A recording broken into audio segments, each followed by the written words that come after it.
শুক্রবার সন্ধ্যায় আগরতলার রাম ঠাকুর সংঘের পুজো মণ্ডপ প্রাঙ্গণে পশ্চিম আসনের কংগ্রেস প্রার্থী সুবল ভৌমিকের সমর্থনে এক নির্বাচনী জনসভা অনুষ্ঠিত হয়। এই সভায় আগরতলা পৌর নিগমের কংগ্রেস কাউন্সিলর রত্না দত্ত, প্রদেশ কংগ্রেস নেতা বাপ্পু চক্রবর্তী, প্রাক্তন প্রদেশ কংগ্রেস সভাপতি গোপাল চন্দ্র রায় প্রমুখ বক্তব্য রাখেন।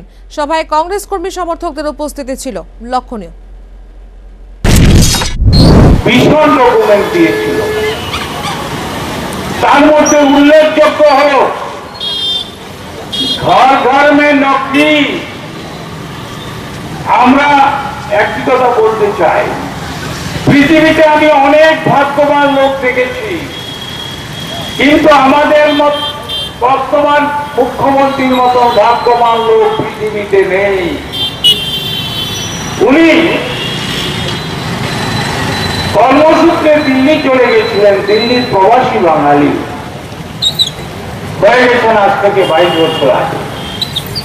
2016 সালে এখানে এসছেন বিজেপির সভাপতি হয়ে, 18 সালে মুখ্যমন্ত্রী।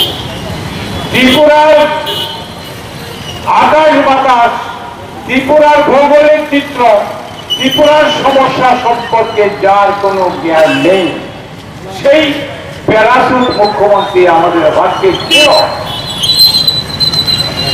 আজকে 1 বছর পরে আমি বলছি, এই সেই মাননীয় মুখ্যমন্ত্রী, উনি বলেছিলেন, আমাদের পাড়াতে বলেছেন, ঘরে ঘরে চাকরি দেওয়া হবে, ঘর ঘর মে চাকরি দেগা, যেটা 5 বছর আগে জুমলা সম্রাট নরেন্দ্র মোদীজি বলেছিল বছরে 2 কোটি চাকরি দেওয়া হবে।